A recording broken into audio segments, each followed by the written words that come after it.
క్రీస్తునందు ప్రియులైన దేవుని పిల్లలైన మీ అందరికీ కూడా ఈ ప్రత్యేకమైన పాఠాన్ని వినటానికి, దేవుని యొక్క మహాబలాన్ని, ఆయన జ్ఞానాన్ని, ఆయన చేతి కార్యక్రమాలని తెలుసుకునే ఈ గొప్ప ఎపిసోడ్స్లో ఆసక్తితో ఆయన మహిమైశ్వర్యాన్ని చూడడానికి చేసిన మీ అందరికీ కూడా క్రీస్తునామంలో శుభాభివందనాలు తెలియజేస్తూ, మరి ఈరోజు ఎపిసోడ్లో కూడా మరిన్ని ఆసక్తికరమైన విషయాలను, అటు శాస్త్రపరమైనవి అలాగే బైబిల్ పరమైనవి, దేవుని మనస్సులోంచి వచ్చిన సంగతులను గురించి మీతో పంచుకోవాలని ఆశపడుతున్నాను. ప్రియులారా, బైబిల్ కొన్ని వేల సంవత్సరాల క్రితం రాయబడిన గ్రంథం అయినప్పటికీ నేడున్న అత్యాధునిక శాస్త్రాలను మించి బైబిల్ మాట్లాడగలుగుతుంది అంటే బైబిల్ యొక్క విశిష్టత ఏంటో ఇప్పటికీ ఈ ప్రపంచం గుర్తించాలి. కానీ ప్రపంచం గుర్తించేటట్లుగా మనిషి బైబిల్ని అంత ఉన్నతమైన స్థాయికి తీసుకొని పోకపోవటం వలన బైబిల్ అణగదొక్కబడుతుంది. బైబిల్ ఒక మత గ్రంథంగా, ఒక తప్పుడు చూపుతో చూడబడుతుంది ప్రపంచవ్యాప్తముగా. క్రైస్తవ దేశమైన అమెరికా లాంటి దేశాలలోనే బైబిల్ని బ్యాన్ చేశారు అంటే అది ఎంత విచారకరమైన విషయం.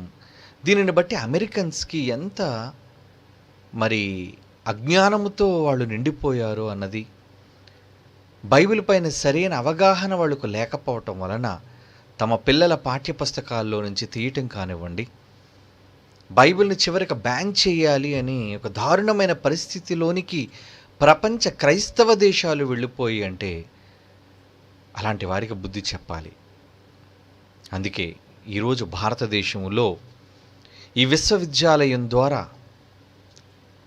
అల్పులైన మన ద్వారా ఈరోజు ఈ మహాజ్ఞాన సంగతులను దేవుడు మన కోసం భద్రపరిచిన ఈ విశేషమైన జ్ఞానవాక్కులను ఇన్ని వేల సంవత్సరాల తరువాత మనం చదువుతూ ఈ ప్రపంచానికి చూపిస్తూ బైబిల్ యొక్క గొప్పతనాన్ని మరలా నిరూపించే భాగ్యం ఈ తరంలో మనకు దక్కినందుకు మనం అంతా ఎంతగానో ధన్యులుగా ఎంచుకోవాలి. ఓకే, దేవాది దేవుడు ఈ మహా విశ్వాన్ని కలుగ చేయటానికి గల మూలం మనిషి అన్నది మనకు తెలుసు. నిజంగా ఆదికాండం మొదటి అధ్యాయం విశ్వ నిర్మాణంతో ఆరంభమైంది.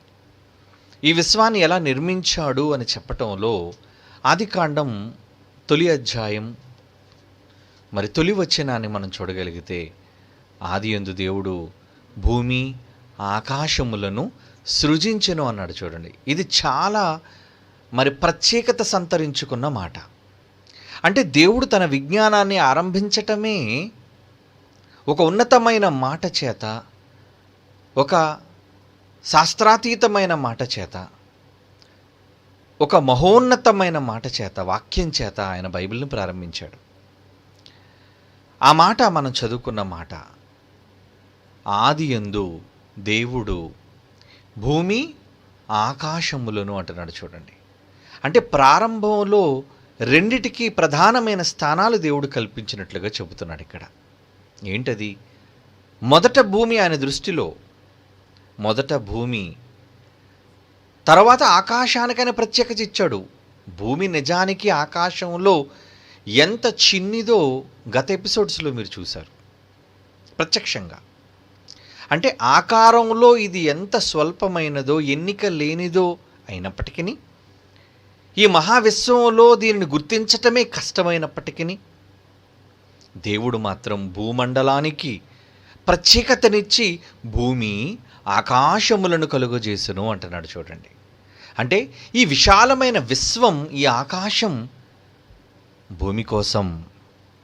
అందుకే మొదట భూమి, తరువాత ఆకాశము అన్నాడు. భూమి ఆకాశములను సృజించెను అంటున్నాడు. అంటే ఆ భూమి మీద తన స్వరూపమందు పుట్టిన నరుడు, ఈరోజు కోట్ల మందిగా విస్తరించిన మానవాళి, ఆయన పిల్లలు ఉన్నారు అనే. నిజంగా మనం ఎంత భాగ్యవంతులం. విశ్వంలో నక్షత్రాలు, ఆకారాల దగ్గర అసలు ఈ సౌర కుటుంబమే గుర్తింపు లేనప్పుడు, ఈ సౌర కుటుంబంలోని భూమి ఒక సామాన్యమైన ఆకారంలో చూస్తే బృహస్పతి, శని లాంటి పెద్ద పెద్ద గ్రహాల కన్నా అతి చిన్నిదిగా కనబడుతూ నిజంగా మానవ నివాసానికి అనుకూలమైనదిగా మలచబడింది అంటే ఆహా, నిజంగా దేవుని యొక్క ప్రణాళిక, దేవుని యొక్క సంకల్పం ఎంత గొప్పదో ఈ మానవ సమాజం గుర్తించాలి. ఎక్కడో ఎవరో కొందరు వాటిని గుర్తించారు, అది బైబిల్ చదివిన వాళ్ళు మాత్రమే. బైబిల్ ఎరుగని వారు విజ్ఞానం పేరట భూమిని విడిచి ఎక్కడెక్కడికో పోవాలి అనుకుంటున్నారు, ఎక్కడెక్కడికో పరుగులు తీయాలి అనుకుంటున్నారు. ఒక నాసా శాస్త్రవేత్త చనిపోయినవాడు, స్టీఫెన్ విలియం హాకిన్స్ అన్నవాడు, వాడు చనిపోతూ ఒక తప్పుడు సమాచారాన్ని ఈ ప్రపంచానికి చెప్పి చచ్చాడు. వాడు ఏమండి, ప్రపంచమంతా వాడు కొలుస్తుందండి, ప్రపంచ అగ్రరాజ్యాలన్నీ వాడికి దాసోహం అండి. కానీ మనమేంటండి వాడు అని మాట్లాడుతున్నాం? అవును, బైబిల్ని విభేదించిన వాడు, బైబిల్ని కాదన్నవాడు, ఏమండి బైబిల్ చెప్పిన జ్ఞానానికి వ్యతిరేకంగా ప్రవర్తించేవాడు ఎవడైనా, అందులో దేవుడు లేడన్నవాడికి ఏంటండి గౌరవం? వాడు దేవునిని అంగీకరించిన నాస్తికుడు. వాడికి ఏం తెలిసిన విశ్వం కోసం? వాడిని నమ్మిన అగ్రరాజ్యాలకి ఏం తెలుసు చెప్పండి? పుట్టినప్పుడు బాగా పుట్టిన తర్వాత ఎదుగుదలలో వికలాంగిగా మారిపోయిన వాడు, తన కుర్చీకి మంచానికి పరిమితమైన వాడు దేవుని మీద ద్వేషాన్ని పెంచుకొని నాకు ఈ దారుణమైన పరిస్థితి ఎందుకు వచ్చింది అని ఎవరిని నిందించాలో తెలియక దేవుడు అనేవాడు ఉంటే నాకు ఎందుకు ఇలా జరుగుతుంది అనే కోపముతో, ఉద్రేకంతో దేవుని మీద వాడు తిరుగుబాటు చేసి అసలు దేవుడు ఎక్కడున్నాడు, దేవుడే లేడు అనే ఒక అబద్ధాన్ని ప్రపంచానికి చెప్పి, వాడికున్న జ్ఞానము చేత వాడికి భాష లేదండి, ఎందుకంటే నోరు పడిపోయింది వాడికి. ఈ ప్రపంచ మానవాళ్ళని ఉద్దేశించి వాడు చెప్పాడు. వాడు మాటలు ఇప్పటికీ ప్రపంచ అగ్రరాజ్యాలకు, శాస్త్రవేత్తలకు శిరోధార్యం. నమ్మగలరా మీరు ఈ మాట? అవును, నమ్మాలి. నిజం గనుక ఒక నాసా శాస్త్రవేత్తలకు కానీ, యుఎస్ఏ యూరోపియన్ స్పేస్ ఏజెన్సీ శాస్త్రవేత్తలకు కానీ వాడి మాట వేదవాక్కు. అంతగా వాడు అలాగా మారడానికి గల కారణం ఏంటో తెలుసా? వాడేదో తాను జ్ఞానిని అనుకొని ఈ ప్రపంచ మానవాళిని తాను తెలుసుకున్న మహాజ్ఞానమే గొప్ప జ్ఞానమని అనుకుని ప్రకటించి ఒక అబద్ధము వైపు నడిపించిపోయాడండి వాడు. ఈరోజు దేవుణ్ణి గుర్తించలేదు, దేవుని యొక్క మహాశక్తిని వాడు కనీసం తెలుసుకోవడానికైనా ప్రయత్నించలేదండి. వాడు వెళ్ళిపోతూ ఎలాగా ఈ భూమండలం, ఎందుకంటే మనిషి తనకున్న విజ్ఞానం చేత దేవుడు ఆదిలో ఏదైతే ఈ భూమిని చేశాడో, ఈ భూమికి ఉన్న ప్రత్యేకత, ఈ విశ్వంలో, ఈ ఖగోళంలో, యావత్తు మహాకాశాలు ఆకాశాలలో ఈ భూమికి ఉన్న ప్రాధాన్యత ఈరోజు ఆ భూమి మీద ఉన్న నరుడు తెలుసుకోవాలి. మనిషి గ్రహించాలి ఎందుకు భూమికి ప్రాధాన్యత వచ్చింది అని. కానీ అది ఎరుగలేదు గనుకనే దేవుడంటే పట్టనట్టుగా ఈరోజు నిజంగా దేవుడు మీద భక్తి లేక అవిధేయులుగా మానవాళి మారిపోవడానికి కారణం అండి. మెజారిటీ శాస్త్రవేత్తలు, ముఖ్యంగా ఈ స్పేస్ ఏజెన్సీకి సంబంధించిన శాస్త్రవేత్తలు అందరూ నాస్తికులు, నమ్మరు దేవుణ్ణి. ప్రియులారా, అలా వారు నమ్మని దశలో ఉన్నప్పుడు దేవుడు కలుగజేసిన ఈ విశ్వంలో ప్రాధాన్యత, వెరీ వెరీ వెరీ ఇంపార్టెన్స్ ఉన్న ఈ భూగోళం, అది నాశనానికి పరుగులు తీస్తున్నప్పుడు మనిషి తన విజ్ఞానం చేత ఈరోజు తాను కనిపెట్టిన ఇంధన ఉత్పత్తుల చేత, భయంకరమైన అణుసంబంధిత ప్రయోగాల వలన భూమి నాశనానికి వెళ్ళిపోతుంది. నేల తన సారాన్ని కోల్పోతుంది. ప్రకృతి వైపరీత్యాలు సంభవిస్తున్నాయి. ప్రకృతి యొక్క స్థితిగతులు మారిపోతున్నాయి. ధ్రువ ప్రాంతాల్లో మంచు కరిగిపోతుంది. సముద్ర మట్టాలు పెరిగిపోతున్నాయి. కొన్ని ఖండాలే కనిపించకుండా పోబోతున్నాయి. ఇప్పటికే కొన్ని పోతున్నాయి. ఇప్పటికే చిన్ని చిన్ని దీవులు లాంటివి సముద్రంలో ఎన్నో కొట్టుకుపోయాయండి.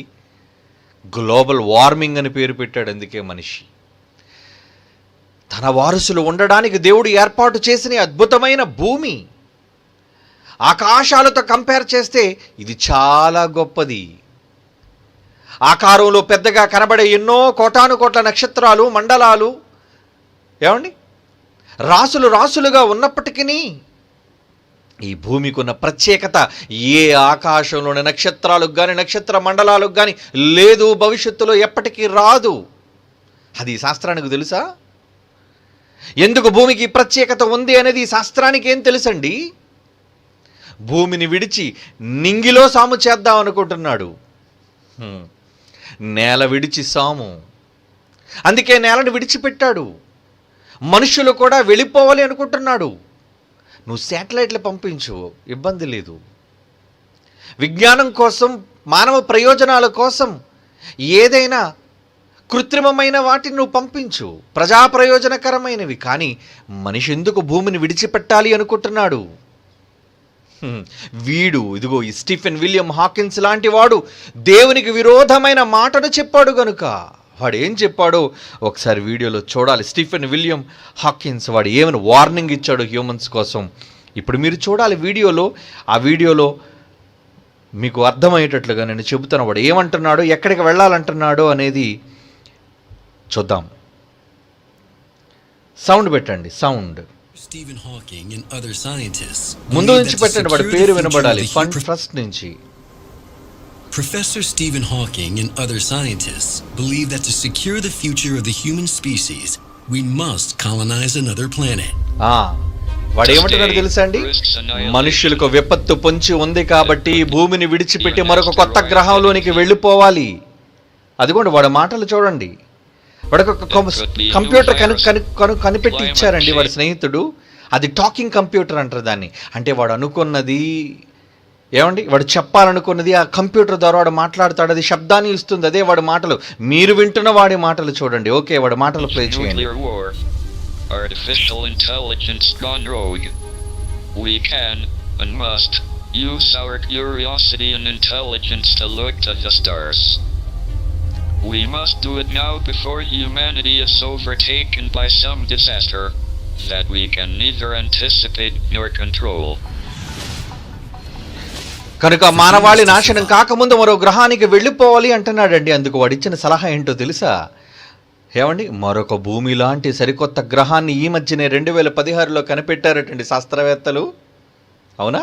ఇటు భూమి లాంటి గ్రహమా? ఈ విశ్వంలో భూమి లాంటి గ్రహమా? ఏమో మరి కథలు చెబుతుంటే అవి కథలో వాస్తవాలు మనిషికి తెలియదు కదండి. విజ్ఞానం పేరట కోట్ల కోట్ల కోట్ల మిలియన్ల డాలర్లు ఈరోజు ఖర్చు పెడుతున్నాయి ప్రపంచ దేశాలు. ఓకే, వాళ్ళ పిచ్చి ఎంత తారాస్థాయికి వెళ్ళిందో చూద్దాం. We need to find a planet that's rocky and about the same size and density as the Earth. భూమి లాంటి మరో గ్రహాన్ని చూడాలి అంటున్నాడు, మనకు దొరకాలి అంటున్నాడు. Then the crucial thing we need to sustain life is liquid water at the surface. మంచినీళ్ళు కావాలి మనకి, అదే ప్రాణాధారం. To find a planet that orbits in the habitable zone of its star. The distance where the temperature is just perfect for liquid water. కనుక భూమి లాంటి గ్రహం మనకు కావాలి. ఎక్కడుంది ఈ విశ్వంలో? వెతుకుతున్నారు. Our sun, a yellow dwarf star, the habitable zone stretches from around the orbit of Venus to the orbit of Mars. Earth. ఈ రోజు భూమి చూడండి, ఒక్క నిమిషాలుగా ఆపరణ. భూమి అనేది సూర్యునికి 3వ స్థానంలో హ్యాబిటబుల్ జోన్ అన్నారండి. హ్యాబిటబుల్ జోన్ అంటే మనిషి నివసించడానికి యోగ్యమైనది. హ్యాబిటబుల్ వాడు పదాన్ని ప్రయోగించాడు చూడండి, హ్యాబిటబుల్. మొదటి 2 గ్రహాలు కానీ తర్వాత గ్రహాలు కానీ భూమి తర్వాత గ్రహాలు కానీ మానవ నివాస యోగ్యానికి అనువైనవి కావండి, అనువైనవి కావవి. భూమి మీద మనిషి బ్రతికినట్లుగా ఇతర గ్రహాల్లో బ్రతకలేడు ఈ దేహంతో. హ్యాబిటబుల్ జోన్ అంటున్నాడు చూడండి, హ్యాబిటబుల్ జోన్. మరలా ఒక్కసారి ఆ మాట. For our sun, a yellow dwarf star, the habitable zone stretches from habitable zone అన్నాడు చూడండి, to the orbit of Mars. అదిగో అదే ఆ రింగ్ లో ఉన్నదే habitable. Right in the middle. We now know that there is a planet around our stellar next door neighbor that could be suitable for colonization. మనం వెళ్ళడానికి ఉండడానికి మరో గ్రహం దొరికిందటండి. It's a little more massive than the Earth and it's almost certainly a rocky planet. మనలంటే రాళ్ళు ఉన్నాయట భూమి మీద లాగే. And there might just be liquid water at the surface. ద్రవ రూపంలో ఘన రూపంలో ఉండొచ్చు నీరు అంటున్నాడు. For mankind's new home. కొత్త ఇల్లు. But although it's our nearest planet, Proxima b is still a very long way away. Yes, Proxima b అటండి. Proxima b మీరు విన్నారు. ఒక్కసారి మరలా పాట పెట్టినాను. Proxima b అక్కడికి వెళ్ళమని ఈ స్టీఫెన్ విలియం హాకిన్స్ అన్నవాడు మనుషులకు చెప్పాడండి. Proxima b might be our best destination for best mankind. Destination అటండి ప్రాక్సిమా బి. అక్కడికి వెళ్ళాలట. ప్రాక్సిమా బి అంటే మనకి గతంలో మీకు చెప్పిన ఎపిసోడ్స్లో సూర్యునికి దగ్గరగా ఉన్న మరో నక్షత్రమే ప్రాక్సిమా సెంటారీ. ఈ ప్రాక్సిమా అనే నక్షత్రం భూమికి సూర్యుని తర్వాత మనకి దగ్గరలో ఉన్న నక్షత్రం ప్రాక్సిమా సెంటారస్. ఈ ప్రాక్సిమా సెంటారీ అనే నక్షత్రం మాత్రమే ఉందట. ఆ నక్షత్రం అంటే అది కూడా ఒక సూర్యుని లాంటిది. దాని చుట్టూ కూడా కొన్ని గ్రహాలు తిరుగుతున్నాయి. అందులో ABC అన్న దాంట్లో బి అన్న గ్రహం మనుషులకు అనుకూలంగా ఉన్నట్టు కనబడుతుందట. Okay, play. And there might just be liquid water at the surface. Proxima b might be our best destination for mankind's new home. But although it's our nearest planet, Proxima b is still a very long way away. Getting there, even with the fastest rockets we have today, would take thousands of years. Professor Hawking believes this will be one of our biggest hurdles. Yes, మరలా అదే వేయండి. మరలా వీడు ఏం చెప్పాడట? Proxima BA మనకి అనుకూలమైన గ్రహం. అక్కడికి వెళ్ళిపోతాం మనం. అబ్బో, నిజంగా ఎంత గొప్ప విషయాన్ని చెప్పాడని చప్పట్లు కొట్టేయండి దేశాలన్నీ ఈ వెర్రి బాగులోడికి. వీడు ఎందుకు వెర్రి బాగులోడో నేను చెప్తాను ఇప్పుడు, మీకు కంగారు పడకండి. Okay, play. సౌండ్ పెట్టండి. At the surface. Proxima b might be our best destination for mankind's new home. But although it's our nearest planet, Proxima b is still a very long way away. Getting there, even with the fastest rockets we have today, would take thousands of years. Professor Hawking believes this will be one of our biggest hurdles. I have no doubt that we will eventually find ways of crossing the immense distances of space in just a few years.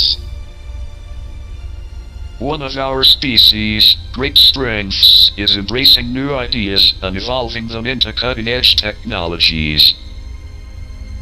Just look at advances we've made in the fields of medicine, communications and electronics. చాలా వాటిలో మనం సాధించాం ఉన్నతిని. We only built the first silicon chip 60 years ago. Now it powers just about every కనుక మనం aspect చెయ్యగలం అంటున్నాడు. of our lives. Our ingenuity will get us to Proxima b. అక్కడికి వెళ్ళగలం. Proxima B అన్నాడు చూడండి వాడు నోటితో. అది వాడు సొంత నోటితో చెప్పినది. ఓకే, వెళ్ళిపోదాం ప్రాక్సిమా బి దగ్గరికి. భూమి మీద ఏం తక్కువైందని అక్కడికి వెళ్ళాలి చెప్పండి. భూమి మీద నీరు లేదా? భూమి మీద ఆహారం లేదా? భూమి మీద గాలి లేదా? ఏమీ లేదని మీరు ఈరోజు ఈ మహావిశ్వంలో దేవుడు ఏర్పాటు చేసిన ఈ అద్భుతమైన ఈ భూగోళాన్ని విడిచి, ఈ హ్యాబిటబుల్ జోన్, నివాసయోగ్యమైన ఈ భూమిని విడిచి ఎక్కడికో పోవాలి అని ఈ తప్పుడు విధానాలను శాస్త్రవేత్తలతో చెప్పి ప్రపంచాన్ని తప్పుత్రోవను నడిపిస్తున్నారు. అందుకేనండి వాడి శిష్యుడు కానీ ఎలాన్ మస్క్ అన్నాడు పుట్టాడు. ముందు పక్కనున్న అంగారడికి వెళ్ళిపోదాం. వాడు 2024కి అంగారడి మీద మనుషులు తీసుకుని వెళతాను అని ప్రపంచానికి అప్పుడే ప్రకటన చేసేసాడు వాడు. ఎప్పటికే రాకెట్ల ప్రయోగాలు ప్రారంభించాడు వాడు. అది మీకు చూపించాను వీడియోస్తో సహా గత ఎపిసోడ్స్లో. ప్రియులారా, అంటే ఈరోజు శాస్త్రం విజ్ఞానము పేరట అది విజ్ఞానమా? తాము జ్ఞానులమని చెప్పుకొనుచు. బైబిల్ చదువుతాం చూడండి. ఇప్పుడు వాడి అవాస్తవాన్ని, వాడి బుద్ధిహీనతను చెప్పే ముందు బైబిల్ మీకు చూపిస్తాను. అపోస్తలుడైన పౌలు రోమీలకు రాస్తున్న పత్రికలో ఇలాంటి బుద్ధిహీనుల కోసం దేవుడు ఏమని రాయించాడు 2000 సంవత్సరాల క్రితం. బైబిల్లోని మాట. ఇలాంటి శాస్త్రవేత్తలు రోమీలకు రాసిన పత్రిక చూడండి, 1వ అధ్యాయం 22వ వచనం. రోమీలకు రాసిన పత్రిక 1వ అధ్యాయం 22వ వచనం అండి. వారి అవివేక హృదయం, వారి అవివేక హృదయం. బుద్ధిహీనులు, వివేకం లేదు వాళ్ళ మనస్సులో, వాళ్ళ జ్ఞానము లేదు వాళ్ళకి. వాళ్ళ అవివేక హృదయము అంధకారం రా, చీకటైపోయిందిరా. అంధకారమాయను గనుక తాము జ్ఞానులమని చెప్పుకొనుచు. నేను నాసా శాస్త్రవేత్తను, నేను యూరోపియన్ స్పేస్ ఏజెన్సీ శాస్త్రవేత్తను, నేను రకరకాల ఇస్రో శాస్త్రవేత్తను. ఈరోజు ఎంతోమంది వారి వారి దేశాల్లో శాస్త్రవేత్తలను చెప్పుకుంటున్నారే. దేవుడు అంటున్నాడు తాము జ్ఞానులమని చెప్పుకొనుచు బుద్ధిహీనులైరి. వాళ్ళది జ్ఞానం అనుకుంటున్నారా? ఓకే, ఇప్పుడు వాడిది నిజంగా జ్ఞానం అయితే వాడి సొంత మాటలు వినిపించాను. బైబిల్ ఎంత గొప్పదో, ఈ శాస్త్రం ఎంత పనికి మాలినదో అనేది మీరు తెలుసుకోవాలి. ఇక బైబిల్ అనేసరికి మత గ్రంథంతో వెర్రి చూపులు చూసే ప్రతి వెర్రి నాగన్నకి ఇది గొడ్డలి పెట్టు కావాలి.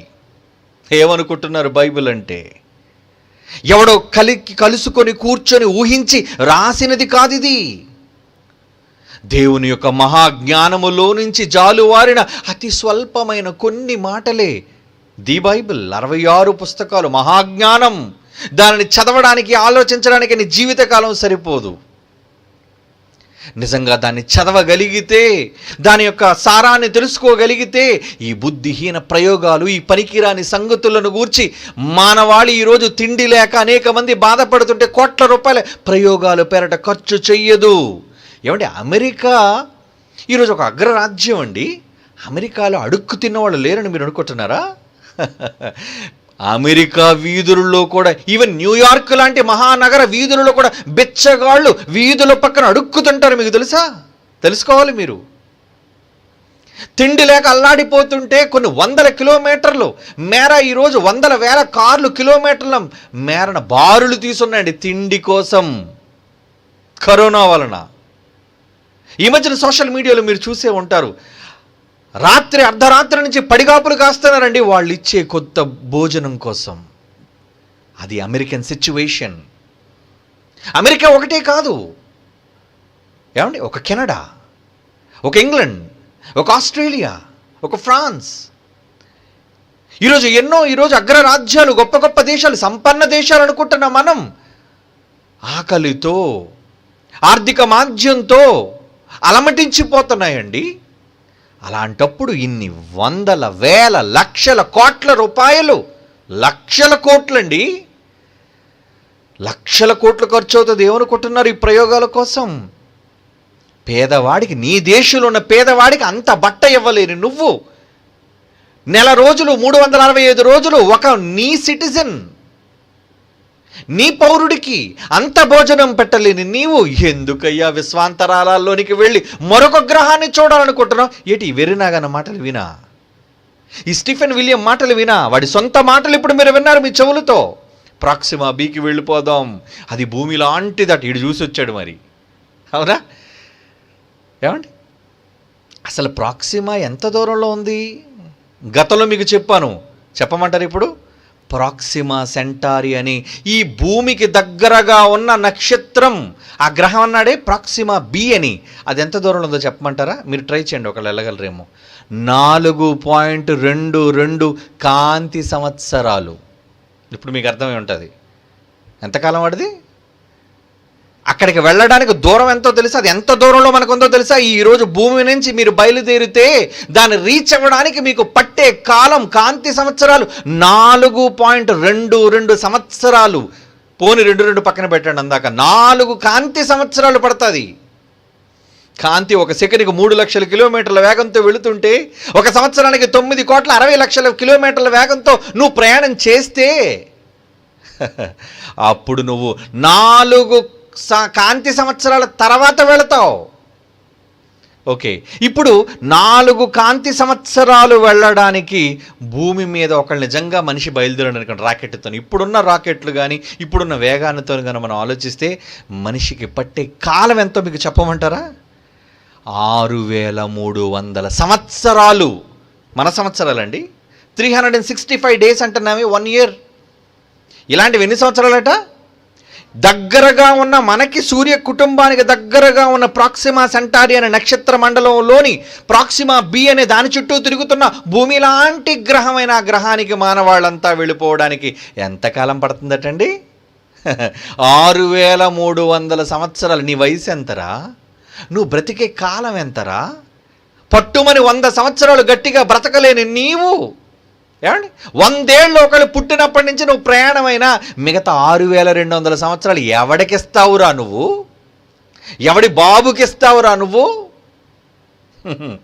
వెళ్ళిపోదామని అంటే ఇప్పుడు చెప్పండి, వాడి పిచ్చి సన్నాసా కాదా? మనిషి ఎక్కడి నుంచి బయలుదేరితే ఎన్ని జనరేషన్స్, ఎన్ని తరాలు పడతాయి చెప్పండి?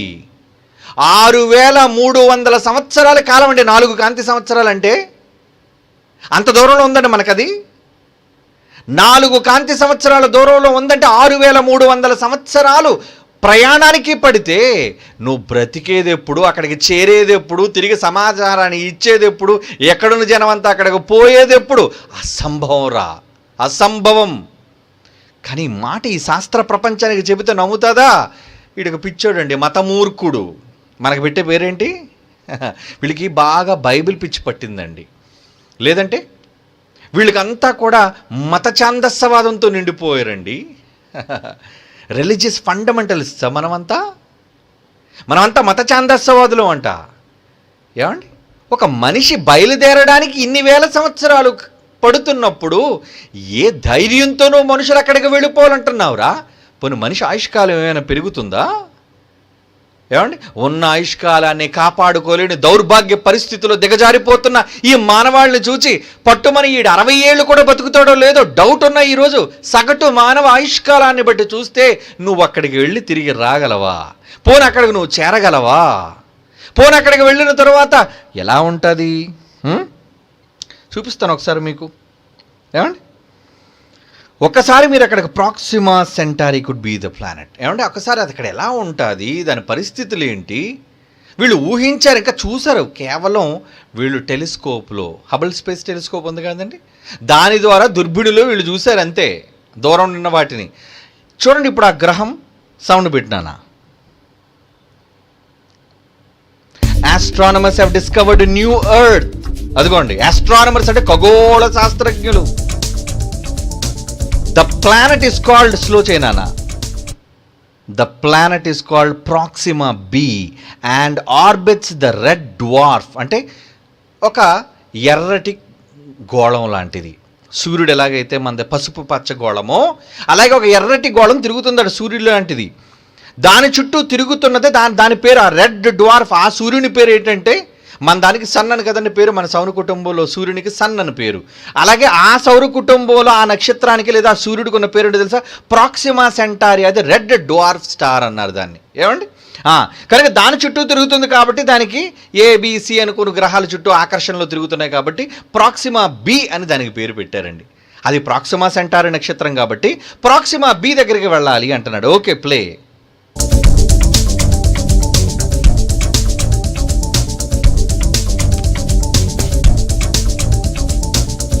అదిగోండి, ఇంతకు ఎంత దూరం అండి? ప్రాక్సిమా బి ఈజ్ ఓన్లీ, ఓన్లీయా? ఏమండి మాకు ఒక నిజంగా ఒక షర్ట్ కావాలని అంటే, ఏమండి ఈ షర్ట్ కేవలం 2,33,000 అన్నాడు అనుకోండి, మీరు కొంటారా అలాంటి దాన్ని? షర్ట్ 2,00,000 ఓన్లీయా? ఓన్లీ అంటారా? అది మహా అయితే చొక్కా 1,000 రూపాయలు లేదా 2,000, మహా అయితే 5,000 రా. 2,00,000 ఏంటి చొక్కా? అంటే మనిషికి అందుబాటులో ఉన్నదనేనా నీ ఉద్దేశం? Proxima B is only 4.23 light years away from earth. దూరంగా ఉందట. నిజాలండి. Astronomers believe the planet has a rock surface. అబ్బా, ఇదిగోండి ఇలా రాళ్లతో ఉందట వాళ్ళ ఊహా చిత్రం. Okay, play. ఆ గ్రహం ఇలా ఉంటుంది. పైన నీరు ఎక్కడ కనబడలేదు వాళ్ళకి, ఎక్కడ నీరు మాత్రం కనబడలేదు సుమా. నీరు అడుగు ప్లే చేయనన్న, నీరు అడుగు భాగాలు. నేను స్టాప్ అన్నప్పుడు నువ్వు ఆపు. ఏమిటి దానికి పట్టే వేగం అంటే ఒకసారి స్టాప్. అదట ఆ నక్షత్రం చుట్టూ తిరగడానికి దానికి ఎంత టైం పడుతుందో తెలుసా అండి? 11 రోజులటండి. ఏమంటే మనకెక్కడ సూర్యుని చుట్టూ తిరగడానికి 365 రోజులైతే ఈ ప్రాక్సిమా సెంటారీ అనేది తిరగడానికి అంటే 11 రోజులకు ఒక సంవత్సరం అయిపోతుంది మనకి. అంటే వారం రోజులు, ఇంచుమించు 2 వారాల్లో ఆల్రెడీ ఒక సంవత్సరం కంప్లీట్ అయిపోతుంది మనకి. అంటే మొత్తం క్యాలిక్యులేషన్స్ అన్నీ, నీ కాలమానం అంతా తప్పు అయిపోతుంది అక్కడికి వెళ్ళేసరికి. అన్ని లెక్కలను మార్చుకోవాలి, నీ గడియారాలను మార్చుకోవాలి. ఎందుకంటే చిన్ని నక్షత్రం అది. చిన్ని నక్షత్రానికి చిన్ని భూమి లాంటిది, పదార్థం లాంటి గ్రహం లాంటిది తిరుగుతుంది. ఈరోజు మనకి యురేనస్, నెప్ట్యూన్, మెర్క్యూరీ ఎలాగైతే చిన్న చిన్న గ్రహాలు ఉన్నాయో అలాంటి గ్రహాలే ఆ నక్షత్రానికి రెడ్ డ్వార్ఫ్ చుట్టూ తిరుగుతున్నాయి. అవి ప్రాక్సిమా సెంటారీ అనే నక్షత్రం అది.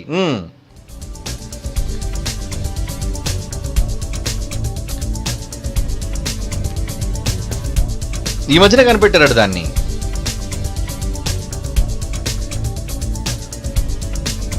అదిగోండి, అది తిరుగుతుందన్నమాట. Okay, any life on the planet Proxima B could still be evolving long after sun has died. చెప్పలేము, ఉందో లేదో మనకు తెలీదు. ఏమండి, ఇప్పుడు చెప్పండి, ఈ స్టీఫెన్ విలియం హాకిన్స్ అన్నవాడు జ్ఞానవంతుడని మీరు అంటారా? చెప్పండి, మీరు ఆలోచించండి. రా కనీస మేధస్సుతో ఇదో నేను బైబిల్ పక్షాన మాట్లాడడం కాదు, మనకు కూడా విచక్షణ, జ్ఞానం, వివేకం అనేది ఉంది. అందుకే జంతువుల కన్నా మనం గొప్పవాళ్ళం. ఆలోచించే మేధాశక్తి దేవుడు మనిషికి ఇచ్చాడు. మరి నీ మేధాశక్తితో ఆలోచిస్తే దగ్గరున్న గ్రహానికి నువ్వు వెళ్ళిపోవాలి అంటే అది గ్రహం అంటే అక్కడికి వెళ్ళిన తర్వాత నీళ్లు ఉన్నాయో లేవో. ఇప్పటికొచ్చి నీళ్లు జాడలు ఏమీ కనబడలేదు. గతంలో ఉన్నంతకాలం ఓదరగొట్టారు. ఏమని? పక్కన ఉన్న అంగారకుడి మీద నీళ్లు ఉన్నాయి, చార్లు కనబడుతున్నాయి, కాలువలు కనబడుతున్నాయి, అక్కడ అంగారక జీవులు ఉన్నాయి కట్టుకథలు చెప్పారు ఈ సన్నాసులు అందరూ. చెప్పలేదా? మీరు వినే ఉంటారు కదా. మార్షియన్స్ అన్నారు, పేరు కూడా పెట్టేశారు వీళ్ళకి. ఎలియన్స్ అనేవి ఎక్కడి నుంచి వస్తానంటే, ఒరే పక్కన ఉన్నదే మనకి ఎర్రటి గ్రహం, అంగారక గ్రహం, అక్కడ ఉన్నారా గ్రహాంతరవాసులు, అంగారక జీవులు, వాళ్ళు వచ్చేస్తున్నారు భూమి మీదకి. మరి వీళ్ళు వెళ్ళారు, అక్కడ క్యూరియాసిటీ అనేది, రోవర్ అనేది దించారు. ఏమండి, ఇంచుమించు ఒక దశాబ్ద కాలం 10 ఏళ్ల పాటు అది తిరిగింది, శుభ్రంగా గిరగిర చక్కర్లు కొట్టింది. ఒక నలుసు కానీ, ఒక చీమ కానీ, కనీసం ఒక లైఫ్, ఒక చిన్న సూక్ష్మ కణం కూడా వాళ్ళకి కనబడలేదండి.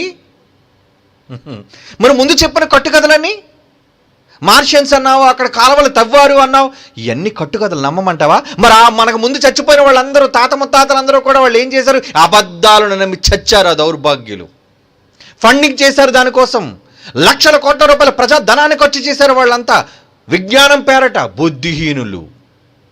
ఇప్పుడు వీడొచ్చి చెప్పాడు, వెర్రిబాగులు నాగన్న, వెర్రి సన్నాసి. ఏమని? మనం వెళ్ళిపోదాం, పక్కనే ఉన్న గ్రహం, దగ్గరలో ఉన్న నక్షత్రం. వెళ్తావు అక్కడికి? 6300 సంవత్సరాలు ప్రయాణం చేసి నీకు అంత ఆయుష్కాలం ఉందా అక్కడికి వెళ్ళడానికి? అరే నిన్ను పిచ్చోడనాలు ఏమనాలరా? నిన్ను నమ్మి నీ శాస్త్ర ప్రపంచాన్ని, ఈ విజ్ఞానం అనుకుంటున్న ఈ దేశ ప్రజలను నాయకులు ఏమనాలి చెప్పండి? అమెరికా అంటే ఇది ఒక గొప్ప అనుకుంటున్నారా? అందుకే జైశాలి గారు అంత తిడతారు వాళ్ళని. అడే మనకు ఆగర్భ శత్రువులు ఏం కారు వాళ్ళు. నీ బుద్ధిహీనత చెప్పొద్దా? ఎంతమందిరా మోసగిస్తావు నువ్వు? ఎంతమందిరా తప్పు మార్గాన్ని నడిపిస్తావు? దేవుడు చక్కటి భూభాగాన్ని ఇచ్చి, భూమి ఆకాశంలో సృజించిన భూమికి ప్రాధాన్యతనిచ్చి, నీ కోసం, నీ మనుగడ కోసం ఎంత చక్కటి అట్మాస్ఫియర్ కలిగిన, అట్మాస్ఫియర్ అంటే మంచి వాతావరణం. మరే గ్రహాల్లో వాతావరణం లేదండి. సూర్య కుటుంబం దగ్గరికి వద్దాం, సౌర కుటుంబం దగ్గరికి వద్దాం. ఈ సౌర కుటుంబంలో మనకున్న ముందు 9 గ్రహాలని చెప్పారు ఈ సన్నాసులందరూ కూడా, ఈ దుర్మార్గులందరూ కూడా. నవగ్రహాలు చెప్పారు. ఇప్పుడు మార్చేసుకోండి, 9వ గ్రహం కాదు, అది గ్రహాల సైజు కన్నా చిన్నగా ఉంది కనుక అది ప్లానెట్గా మేము తీసేస్తున్నాను. నువ్వు ఎవడరా తీసేయడానికి, పెట్టడానికి?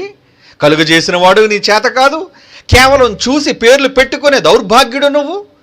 అప్పటివరకు ప్లూటో గ్రహం, నా చిన్నప్పుడు ప్లూటోని కూడా నేను నిజంగా సౌర కుటుంబానికి గీయండి, సోలార్ సిస్టమ్ అంటే నేను 9 గ్రహాలు గీసి ప్లూటోని పేరు కూడా రాశానండి, మార్కులు వచ్చాయండి, ఫస్ట్ క్లాస్లో పాస్ అయ్యానండి.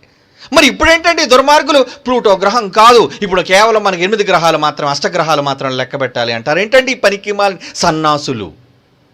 అరే బైబిల్ చదివితే బాగున్నారా మీరు? నమ్మరు, బైబిల్ చదవరు. నీకు తెలీదా బైబిల్ కోసం? రా బైబిల్ విశ్వవిద్యాలయం దగ్గర రారా. ఇండియాలో ఉందరా, ఇండియా భారతదేశంలోనే ఉందరా. ప్రపంచ దేశాలకు జ్ఞానం చెప్పే విశ్వవిద్యాలయం రా ఇది. బైబిల్ అంతా ఉంది కానీ చదవడం రావాలి కదా చవట్లకి. ఏమంటే అమెరికాలో బైబిల్ లేదా? ఆస్ట్రేలియాలో బైబిల్ లేదా? ఇంగ్లాండ్లో బైబిల్ లేదా? అందరి దగ్గర మనకంటే ముందు బైబిల్ వచ్చింది. కానీ ఇలాంటి బుద్ధిహీనులు, ఈ సన్నాసులను సిగ్గుపరచడానికి మనం అల్పులు అండి. భారతదేశం అంటే ఒక పేద దేశం. మనం జ్ఞానం లేని వారం, బలం లేని వారం అని ఈ ప్రపంచం చిన్న చూపు చూస్తున్నందుకు గనుకనే ఆయన రాసిన మాటను నెరవేర్చడం కోసం ఈ పేద దేశమైన భారతదేశం నుంచి భారతీయులను పుట్టించాడు రా, నీకు బుద్ధి చెప్పడానికి. ఎప్పటికైనా ఈ ప్రపంచ దేశాలకు వాళ్ళ గర్వాన్ని, వాళ్ళ పేసమనిచ్చేవాడు భారతదేశంలో ఉన్న బైబిల్ విజ్ఞాని. మర్చిపోకండి, that is the power of Bible. Bible ఉందగానే దాన్ని ఎలా వినియోగించాలో, ఎలా చదవాలో రాదు వాళ్ళకి. ఏం తెలుసండి బైబిల్ కోసం? మరలా మేము బైబిల్ పండితులు అంటారు. ఎవడెవడో కోసం చెప్పుకుంటారేటండి. వీడు చచ్చాడు, వాడు చచ్చాడు. ఏమంటే ఈ మధ్యన ఫేస్బుక్లో ఎవడైనా చచ్చాడు అనుకోండి, వాడి కోసం పెద్ద పోస్టు. వీడు చాలా పెద్ద సేవకుడు అండి. ఏం పీకాడు రా సేవకుడు ఏంటి అమెరికాలో? అమెరికాలో ఉండి ఈ చెమట ఏం పీకాడు? ఆడి కోసం నువ్వేదో పెద్ద ఉబ్బు దబ్బి భయపడతాడు. ఎంత గొప్పోడు, ఎంత గొప్పోడు. ఆడి పేరు ఇది, వీడి పేరు ఇది, వాడెంత గొప్ప చేస్తాడు, వీడెంత గొప్ప సేవ చేస్తాడు. రే వాడు దేశానికి బుద్ధి చెప్పుకోలేని వాడు ఈ మహాజ్ఞాన సంగతులను ఎదిరించి అమెరికా ఏమన్నా మనం రాసినట్టుగా ఉత్తరాన్ని వాడు అమెరికా దేశంలో ఉండక అమెరికా జాతీయుడిగా వాడు రాయలేడు, వాడు నిలబెట్టలేడు, చెప్పలేడు. వాడు ప్రార్థన చేస్తారు మళ్ళీ అమెరికా ప్రెసిడెంట్కి చేతులేసి. దేనికి రా ప్రార్థన? దండుకోవడానికి రా. వీళ్ళంతా దండుకునే దొంగలు, సన్నాసులు వీళ్ళంతా. విజ్ఞానం ఇది, విజ్ఞానం. బైబిల్ అంటే ఏదో అనుకుంటున్నారా? ఏదోలండి, ఎవరో రాసేసుకున్నారండి, వాళ్ళ సొంత విజ్ఞానం. నా తప్పు. నీ ఆలోచనలు మార్చుకో. ప్రపంచ రాతలను మార్చడానికే పుట్టింది బైబిల్ విశ్వవిద్యాలయం. వింటున్నారు కదా ప్రత్యక్షంగా. అబద్ధాలు కావు, కట్టుకథలు కావు, ఎవడో చేసిన మాయలు, గారడీలు కావు ఇవన్నీ. ఏంటది? కరోనా, నువ్వు ఉరికంబం ఎక్కుతున్నావు అంటున్నాడు ఎవడో ఒక దౌర్భాగ్యుడు. ఇటు ఉరికంబం ఎక్కుతుందా కరోనా? ఇటు చూశాడు, ఇటు ప్రార్థనతో ఉరికంబం ఎక్కుతాడు దాన్ని. చిచ్చి చిచ్చి, ఎంత నీచం!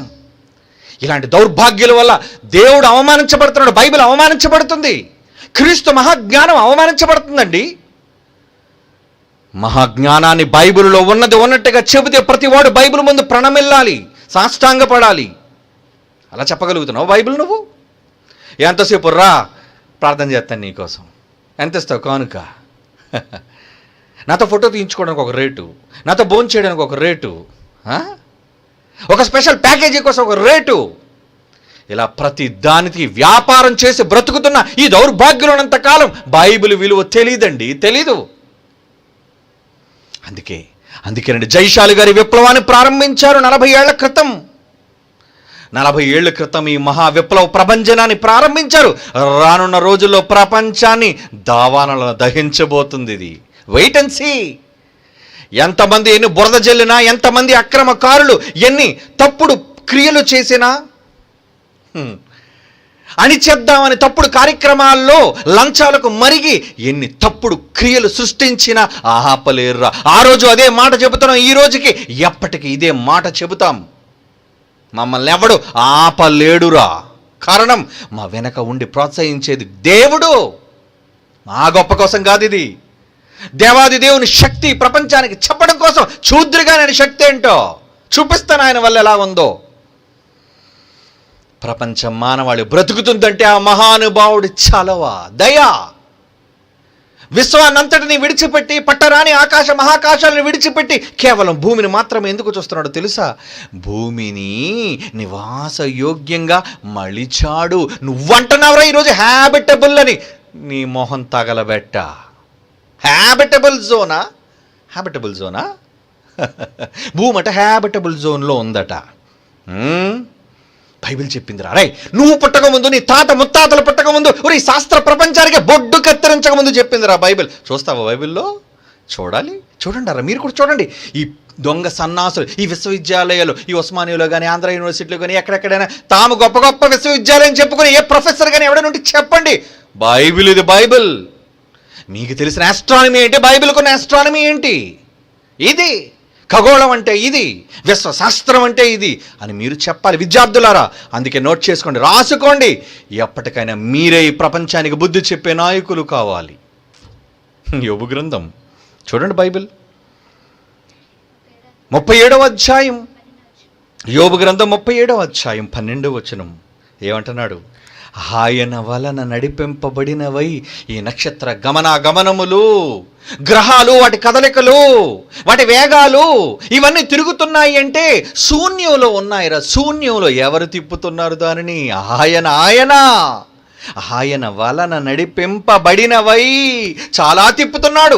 అందులో అడ్రస్, కేర్ ఆఫ్ అడ్రస్ భూమి కోసం చెబుతున్నాడు. చూడండి, ఆయన వలన నడిపింపబడినవై నరులకు నివాస యోగ్యమైన భూగోళము మీద నరులకు నివాస యోగ్యమైనది భూమి మాత్రమే అని చెప్పాడు. భూమే నివాస యోగ్యమైనది.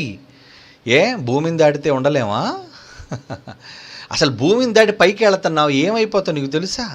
భూమి బయట జరుగుతున్న విషయాలంటే నీకు తెలుసా? ఈ భూమిని ఎంత చక్కగా దేవుడు నీకు నివాస యోగ్యమైనదిగా మలిచాడు నీకు తెలుసా? భూమిని విడిచిపెట్టి ఎక్కడికో పోతానంటున్నాడు సన్నాసి. దేవుడు ఏమన్నాడు తెలుసా?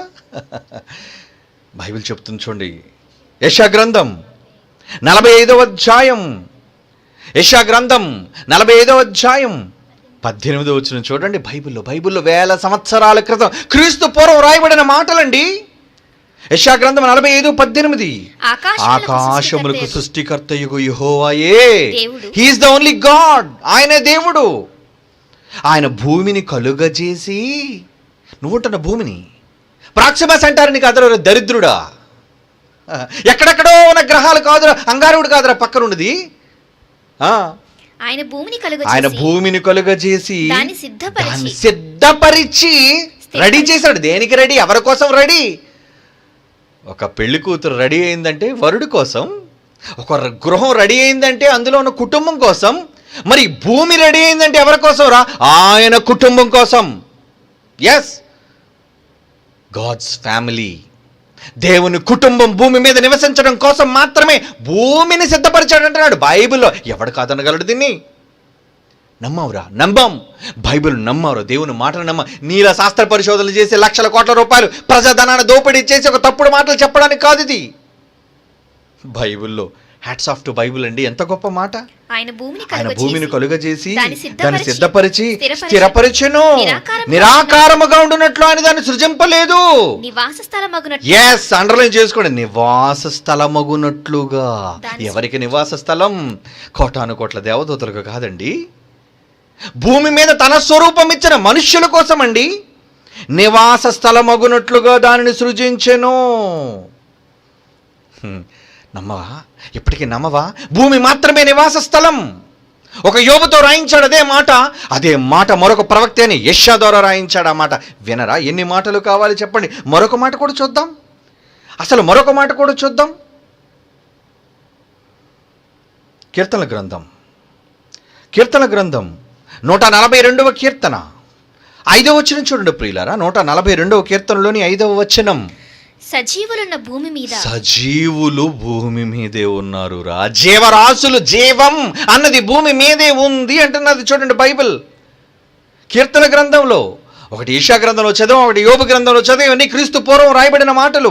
సజీవులున్న భూమి మీద నా స్వాస్థ్యము నీవే అనుకొంటిని. సజీవులు భూమి మీద మాత్రమే ఉన్నారు. యెషయా గ్రంథం 42వ అధ్యాయం 5వ వచనం చూడండి. యెషయా గ్రంథం 42వ అధ్యాయం 5వ వచనం. ఆకాశమును సృజించి వాటిని విశాలపరిచాడు, భూమిని అందులో పుట్టిన సమస్తము అంటున్నాడు. ఆకాశం సమస్తం కాదు, అందులో భూమిని, అందులో పుట్టిన సమస్తమును పరిచి దాని మీదనున్న జనులకు, మనకి భూమి మీదన్న జనులకు, మనకి ప్రాణము, దానిలో నడుచు వారికి జీవాత్మను ఇచ్చుచున్నాడు. ఏమండి, భూమి మీద మనకండి జీవాన్ని ఇచ్చాడు, జీవాత్మని ఇచ్చాడండి. ఏం కావాలనుకుంటున్నావు ఈరోజు నువ్వు? ఎక్కడికి వెళ్ళాలి అనుకుంటున్నావు ఈరోజు నువ్వు? ఆకాశానికి వెళ్ళిపోతావా? ఎందుకురా అక్కడికి వెళతావు? నువ్వు వెళ్ళలేవు. కీర్తన గ్రంథం 115వ కీర్తన 16వ వచనం చూడండి. దేవుడు ఏమంటున్నాడు? కీర్తన గ్రంథం 115వ కీర్తన 16వ వచనం. ఆకాశములు దేవుడు నీతో చెప్తున్నాడు, రే పిచ్చి శాస్త్రవేత్త, ఎక్కడికో ప్రయాణం చేయమంటున్నావు కదా, ఎక్కడికో వెళ్ళిపోదాం అంటున్నావు కదా, ఎక్కడికో స్పేస్ ప్రోబ్స్ అంటున్నావు కదా, వినరా ఈ మాట. ఆకాశములు యెహోవా వశం, నా వశం, నా వశం, అవి నావి, నా గుప్పిటలో, నా చేతిలో ఉన్నవి రావి అంటున్నాడు. భూమిని నరులకిచ్చింది భూమిని రా, అంగారకుడికి కాదు. నువ్వేంటి అంగారకుడి మీద తీసుకెళ్ళిపోతానంటున్నావు? దగ్గరలో ఏంటంటే 6300 సంవత్సరాల దూరంలో ఉన్న ప్రాక్సిమా బీకి తీసుకెళ్ళిపోతావు వాళ్ళని. అది భూమి అక్కడ ఉందా? ఒరే నేను చెప్పమంటావా, నన్ను చెప్పమంటావా? ఒక బైబిల్ విద్యార్థిగా నన్ను చెప్పమంటావా? అసలు ప్రాక్సిమా బి అనే దానిలో జీవము లేదు, నరుడు బ్రతకడు. నువ్వు అక్కడ వెళ్ళడానికి ప్రయత్నం చేసినా ఆ ప్రయత్నం భగ్నం, నిష్ప్రయోజనం, నిర్వీర్యం. నువ్వు వెళ్ళిన బ్రతకలేవు. మరి అంగారకుడి మీద వెళ్తే బ్రతుకుతున్నావు, ఆ బ్రతుకు కూడా ఒక బ్రతుకేనా? ఇటు సూట్ వేసుకొని, స్పేస్ సూట్. మరలా ఒరే నువ్వు భూమి ఉన్న ఈ వాతావరణం దాటితే స్పేస్ సూట్ వేసుకోవాలి. ఎందుకు వేసుకోవాలి? ఒక వీడియో మీకు చూపిస్తాను ఇప్పుడు. ఏమండి, నిజంగా ఈ భూమిని దేవుడు ఏర్పాటు చేశాడు అంటే ఈ భూమిని దాటితే మనిషి బ్రతుకు ఎంత దారుణంగా ఉంటుందో మీరు తెలుసుకోవాలి. ఏమండి, భూమిని దాటితే మనిషి ఏమవుతాడో తెలుసా? What happens without a space suit? చూద్దాం. అంతరిక్షంలో మనిషి జీవితం ఎలా ఉంటుందని పుస్తకాల్లో, న్యూస్ పేపర్లో చదివి, సినిమాల్లో చూసి తెలుసుకున్నాం. అయితే అంతరిక్షంలో మనిషి చావు ఎలా ఉంటుందని తెలుసుకోవడానికి ఒక జీవితం సరిపోదు. ఎందుకంటే స్పేస్ సూట్ లేకుండా వాక్యూమ్లో మానవ శరీరం ఎదుర్కొనే పరిస్థితిని కనిపెట్టినా కూడా ఒక్కొక్క గ్రహంపై ఉండే ప్రత్యేక వాతావరణ పరిస్థితులు ఏ ఆర్గానిజంనైనా ట్రీట్ చేసే పద్ధతి వేరుగా ఉంటుంది. వాటిపై చావు కూడా అంతే. ఇప్పుడు పరిణామం చెంది భూమిపై బ్రతుకుతున్న మానవుడు ఇతర గ్రహాలపై ప్రతికూల పరిస్థితులను ఎదుర్కోవాలి. అది ఎన్ని రకాలుగా ఉన్నా మనిషి చనిపోవడానికి మాత్రం క్షణం కూడా పట్టదు. అంతరిక్షంలో జరిగిన కొన్ని ప్రమాదాలు, 1960లలోని కొన్ని జంతు ప్రయోగాల వలన శాస్త్రవేత్తలు కనిపెట్టింది ఏంటంటే, మనిషి ఎటువంటి రక్షణ లేకుండా, అంటే స్పేస్ సూట్ లేకుండా అంతరిక్షంలోకి వెళ్తే ముందుగా ఆ మనిషి శరీరం గాలి లేదని గ్రహిస్తుంది. వెంటనే స్పృహ కోల్పోవడం లాంటిది జరగదు. మనిషి శరీరంలో 15 సెకండ్ల పాటు వాడుకోగలిగే ఆక్సిజన్ బ్లడ్లో ఉంటుంది. మనిషి శరీరం వాక్యూమ్కి ఎక్స్పోజ్ అయ్యాక రెండే విషయాలపై శరీరం డిపెండ్ అయి ఉంటుంది. ఒకటి ఇన్హేల్, రెండు ఎక్స్హేల్. వాక్యూమ్కి ఎక్స్పోజ్ అయినప్పుడు ఊపిరి తీసుకునే ప్రతిసారి బ్రతకడానికి ప్రయత్నిస్తున్నట్టు కాదు, మిగిలిన ఆక్సిజన్ని బయటికి పంపుతున్నట్టే. ఆ క్షణంలో శ్వాస బిగపట్టుకొని ఉండకపోతే చాలా కష్టంగా 2 నిమిషాల పాటు బ్రతకగలడు. అలా కాకుండా ఎంతసేపు 2 minutes విశ్వాన్ని దాటి, అంటే క్షమించండి, భూమిని దాటి ఒకవేళ మీరు భూమి యొక్క వాతావరణాన్ని పరిధి దాటి వెళితే మీరు బ్రతికే కాలం ఎంత? 2 years కాదు, 2 minutes, 2 నిమిషాలు మాత్రమే. అవునా? పేలిపోతారు అక్కడికి వెళితే, చిరిగిపోతారు మీరు అక్కడికి వెళితే. వాస్తవం అండి, ఇది వాస్తవం, టైం లేదు. ఓకే, ఇప్పుడు ఓకే, ఇది చాలా ఉంది, మీరు తెలుగులో వింటే చాలా పడదు. ఓకే నాన్న, ప్లే చేయి. ఆ శ్వాస బిగపట్టుకొని ఉంటే ఎక్స్టర్నల్ ప్రెషర్ తగ్గిపోయి లంగ్స్లో ఉండే గ్యాస్ ఎక్స్పాండ్ అవుతుంది. అది లంగ్స్ను డ్యామేజ్ చేసి ఆ మనిషి సర్క్యులేటరీ సిస్టంలోకి గాలి వెళ్ళడం మొదలవుతుంది. మన కంటిలో మరియు నాలికపై ఉండే లిక్విడ్ మాయిశ్చర్ క్షణాల వ్యవధిలో మండిపోతుంది. 10 సెకండ్ల లోపే కంటి చూపు శక్తిని కోల్పోతుంది.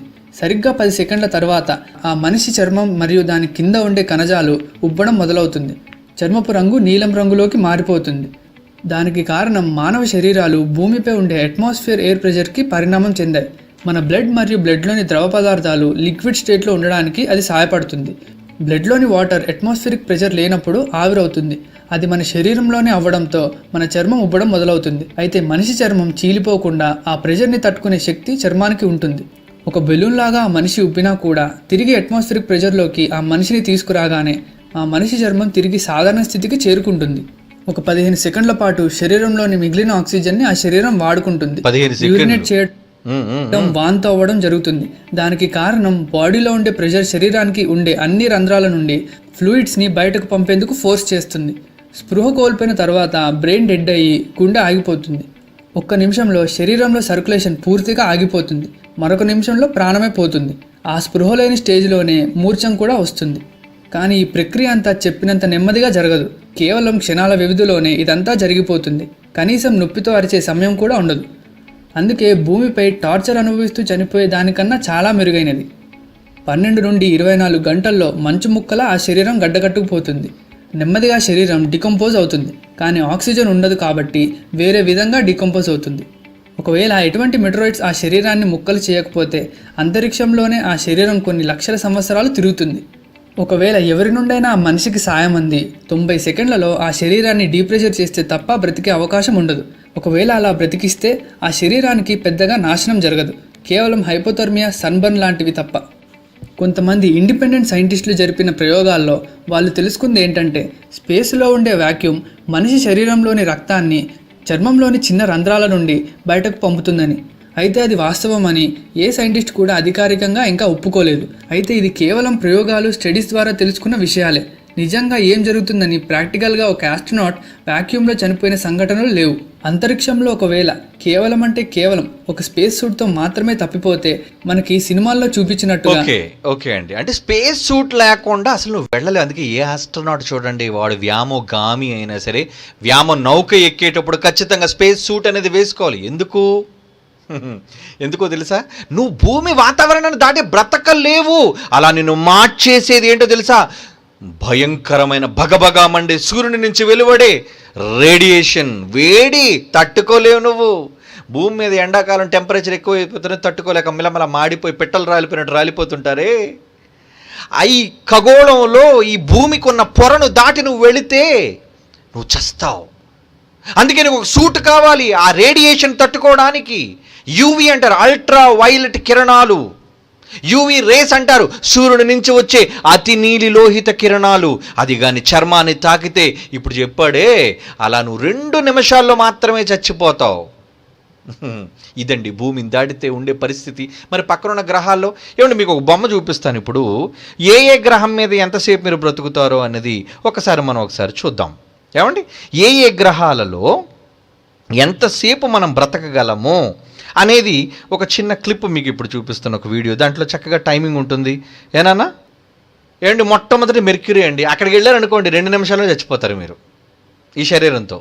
ఇక పక్కన ఉన్న వీనస్ గ్రహం ఇంకా తక్కువ, 1 సెకండ్ అట. ఎందుకంటే భూమి యొక్క సౌర కుటుంబంలో ఉన్న అన్ని గ్రహాల కన్నా అత్యధికమైన ఉష్ణోగ్రత కలిగింది సూర్యుడి తర్వాత అదేనండి వీనస్.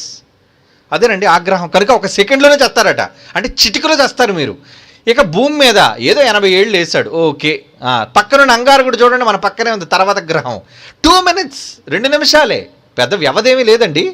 ఆ తర్వాత జూపిటర్ 1 సెకండ్ అక్కడ కూడా. ఆ తర్వాత శాటర్న్ 1 సెకండ్. ఆ తర్వాత యురేనస్ 1 సెకండ్. ఆ తర్వాత నెప్ట్యూన్ 1 సెకండ్. సూర్యుడి దగ్గర చూడండి 1 సెకండ్. అంటే నిన్ను ఇలా పెట్టడమే నువ్వు చచ్చావన్నమాట, నువ్వు వెళ్ళడమే నీ తద్దినమని లెక్క అనమాట. ఏమండి అర్థమవుతుందా? ఒరే ఇదంతా చూసిన తరువాత శాస్త్రవేత్త ఏమనుకోలో తెలుసా? దేవుడు భూమి మీద ఎంత చక్కటి వాతావరణాన్ని పెట్టాడు, మానవ నివాస యోగ్యమైనదిగా చేశాడు. భూమి మీద మాత్రమే ఎన్ని జీవరాశులు, ఎన్ని నదులు, ఎన్ని సముద్రాలు, నీ కొరకు ఎన్ని పచ్చని మరి తోటలు, విలాసవంతమైన జీవితాన్ని నువ్వు గడపడానికి ఎన్ని రుచులు, ఎన్ని కిలకిలలు, ఎన్ని శబ్దాలు, ఎన్ని అందాలు. ఇవన్నీ భూమి మీద దేనికి పెట్టాడు తెలుసా? నువ్వున్నావని. ఇవన్నీ అబద్ధాలు కాదండి. బయటికి వెళ్ళిన తర్వాత మిగతా గ్రహాల మీద నువ్వు బ్రతకలేవు. అసలు గ్రహాల వరకు వెళ్ళడం ఎందుకు? భూమి చుట్టూ ఉన్న ఈ పొరను దాటొద్దు, దాటితే నీకు హాని. స్పేస్ సూట్ వేసుకోవడం ఎందుకు? ఆ వెళ్ళడానికి కూడా స్పేస్ సూట్ ఖరీదు చాలా కోట్ల రూపాయలు. ఏమంటే అది కూడా చెప్తాను తర్వాత ఎపిసోడ్స్లో. ఆ తర్వాత అందులో మీ గ్యాస్ కావాలి, ఏంటి ఆక్సిజన్. అది లేకుండా ఎక్కడికి వెళ్ళిపోతారు మీరు? అక్కడ సిలిండర్ అయిపోతుందంటే వెంటనే ఇంటికి వచ్చేయాలి. మీ గ్యాస్ అలాగే మధ్యలో అయిపోతే వంట ఆగిపోద్దో, అలాగే మీ గ్యాస్ మధ్యలో అయిపోయింది అనుకోండి మీ ప్రాణం పోద్ది. అది పరిస్థితి. అంటే ఎక్కడ భూమి మీద ఎంత సువిశాలమైన గాలి నీకు టన్నులు కొద్దీ తరగనిదిగా ఉన్నప్పుడు ఈ గాలి పట్టుకొని ఎక్కడికి వెళ్ళి బ్రతుకుతున్నా అంటావట సన్నాసి. 2 నిమిషాలు బ్రతికేదాంట్లో అంటే స్పేస్ సూట్లతోనే బతకాలన్నమాట అక్కడ. ఏమండి స్పేస్ సూట్లు వేసుకుంటే ఎలా ఉంటారండి? చూసారు కదా మీరు ఎలా ఉంటారు? ఆ వ్యామగాములు అదిగో అక్కడ కనబడుతున్నాడు కదా, వ్యామగాములు ఆ బొమ్మలో మీరు చూసారు కదండి. అంటే అలాంటి పరిస్థితి, అలాంటి జీవితం నీకు అవసరమా? దేవుడు చక్కగా ఈరోజు భూమి మీద నరుల నివాసయోగ్యమైన హ్యాబిటబుల్ జోన్. ఏమండి భూమి మాత్రం ఎందుకు హ్యాబిటబుల్ జోన్లో ఉంది?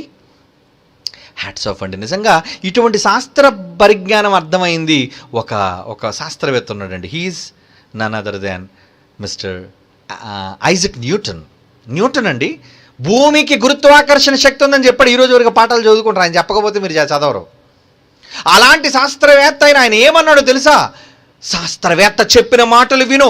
ఎవడో పనికిరాని ఈ తప్పుడు శాస్త్రవేత్త చెప్పిన మాటలు వింటావేంటి? ఆల్బర్ట్ ఐన్స్టీన్ నిజం చెప్పాడు. ఆ నిజం దేని బట్టి చెప్పాడో తెలుసా? బైబిల్ని చదివాడు కనుక. బైబిల్ని చదివాడండి. ఏం చెప్పాడు ఆ శాస్త్రవేత్త? ఏం చెప్పాడు? ఓకే అండి, సర్ ఐజక్ న్యూటన్ స్టేట్మెంట్లో 1 by 1 3 చూపించినాడు. 3 ఉంటాయి కదా, వరుసగా 3 క్యూలో పెట్టి చూపించి. అంటే అతడు బైబిల్ని చదివేవాడు, రోజు చదివేవాడు. అని ఏమంటున్నాడు చూడండి, gravity explains the motions off the planets. అంటే ఈరోజు గురుత్వాకర్షణ ఈ కక్షలో తిరుగుతున్న గ్రహాల కోసం చెబుతున్నాయి, but it cannot explain who set the planets in motion. ఆహా, ఏం చెప్పాడండి? అంటే ఈ శాస్త్ర ప్రపంచం గ్రహాల కోసం చెప్పింది కానీ, గ్రహాలు వేగంతో తిరుగుతున్నాయని చెప్పింది కానీ, ఆ వేగంతో తిప్పుతున్నది ఎవరో, ఎందుకు తిరుగుతున్నాయో అనేది వీళ్ళు చెప్పలేకపోయారు. అందుకే అతను ఏం చెప్పాడు దాని తర్వాత మాట? God governs all things and knows all that is or can be done. అంటే వీటి వెనక దేవుడు ఉన్నాడని ఒప్పుకున్నాడండి ఐజక్ న్యూటన్. భూమికి గురుత్వాకర్షణ శక్తి ఉందని చెప్పిన ఒక మహాశాస్త్రవేత్త బైబిల్ చదివాడు కాబట్టి చెప్పాడు. స్టీఫెన్ విలియం హాకిన్స్ ఆడ దరిద్రుడు, దౌర్భాగ్యుడు, బైబిల్ చదవని చండాలుడు వాడు. ఆడేం చెప్తాడు? బైబిల్ చదివిన వాడు ఎవడైనా విజ్ఞానిగా మారుతాడు, ఇంక్లూడింగ్ ఆల్బర్ట్ ఐజక్ న్యూటన్. చాలామంది బైబిల్ చదివిన వాళ్ళు ఉన్నారు. తర్వాతది ఇక్కడ ఏమన్నాడు చూడండి, I have a fundamental belief in the Bible as the word of God. నేను నమ్ముతున్నాను బైబిల్ అంటున్నాడు. చూడండి, ఒక శాస్త్రవేత్త బైబిల్ నమ్ముతున్నాడా? నమ్మాలి. ఈరోజు ప్రతి శాస్త్రవేత్త బైబిల్ను నమ్మాలి. నాసా శాస్త్రవేత్తలు బైబిల్ నమ్మాలి, యూరోపియన్ స్పేస్ ఏజెన్సీ శాస్త్రవేత్తలు, ప్రపంచంలో ఎవడైనా any scientist should believe in Bible. Bible మాటలను నమ్మాలి. అతను నీకంటే పెద్దోడురా, నీకంటే వయసులో పెద్దోడు, జ్ఞానంలో పెద్దోడురా, పేరు ప్రఖ్యాతుల్లో పెద్దోడురా. ఏం చెప్తున్నాడు? I have a fundamental belief in Bible as the word of God written by those who are inspired. I study the Bible daily. రోజు నేను బైబిల్ చదివేవాడిని. పెళ్లి కూడా చేసుకోలేదండి. ఎక్కువ బైబిలే చదివేటండి. ఎక్కువ బైబిలే చదవండి అతని చరిత్ర, జీవిత చరిత్ర. అందుకే దేవుని గురించి చెప్పాడు ఆ శాస్త్రవేత్త. నెక్స్ట్ ఏమంటున్నాడు? ఇది చూడండి, ఒక అద్భుతమైన విషయం. Atheism is so senseless. నాస్తికవాదం అనేది ఒక మూర్ఖ ప్రక్రియ అంటున్నాడు. చూడండి, ఒరే నాస్తికులారా, శాస్త్రాన్ని నమ్మే సన్నాసులారా. మన దేశంలో, మన రాష్ట్రంలో కూడా చాలా మంది ఉన్నారు నాస్తిక హేతువాదులు. ఒరే, మీరు నమ్మే శాస్త్రం అంటున్నారే, శాస్త్రం గొప్పది అంటున్నారే, ఆ శాస్త్రవేత్తలలో మహానుభావుడైన ఐజక్ న్యూటన్ ఏం చెప్పాడు వినండిరా దౌర్భాగ్యులారా. ఏమంటున్నాడు? Atheism is so senseless. నాస్తికవాదం అనేది మూర్ఖత్వం, బుర్రలేనితనం. When I look at the solar system, చెప్తున్నాడండి ఆయన మాటలండి ఇవి, ఆయన మాట్లాడుతున్న మాటలు. When I look at the solar system, ఈ సౌర కుటుంబాన్ని చూస్తే, ఐ సీ ద ఎర్త్, నేను భూమిని చూస్తున్నప్పుడు at the right distance from the sun, అంటే సూర్యుడి నుంచి ఎంత దూరంలో ఉండాలో ఖచ్చితంగా అంత దూరంలోనే పెట్టాడు. ఎవరో? మన తండ్రి. నివాస యోగ్యమైనదిగా మలచడం కోసం ఆ శాస్త్రవేత్తకు అర్థమైందండి ఆ జ్ఞానం. I see the earth at the right distance from the sun to receive the proper amount of heat and light. భూమి మీద ఎంత వేడి రావాలో, ఎంత కాంతి రావాలో అన్నది దేవుడికి తెలుసు కనుకనే పెట్టాడు. This did not happen by chance. అనుకోకుండా జరగలేదు. ఎవరో మూర్ఖులారని చెబుతున్నాడు మిగతా శాస్త్ర ప్రపంచంతో. ఏం చెప్తున్నాడు?